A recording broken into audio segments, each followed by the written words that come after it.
अनुभव किंवा आपण स्वतःची मतं जी बनवतोय ती थोडी बाजूला ठेवूया। मुळातच या कायद्याची जरुरी का निर्माण झाली तर मित्रांनो 1860 हे वर्ष जरा लक्षात घ्या।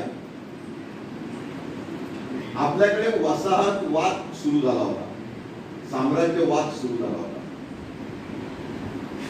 भारताला 5 ते 10 हजार वर्षाचा ज्ञात इतिहास आहे। भारतामध्ये समाज रचना ही वेदांवर आधारित, उपनिषदांवर आधारित पूर्वीपासून होती।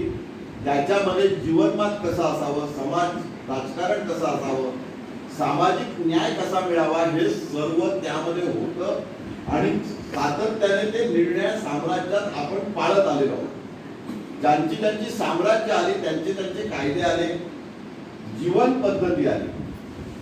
त्यामुळे भारतात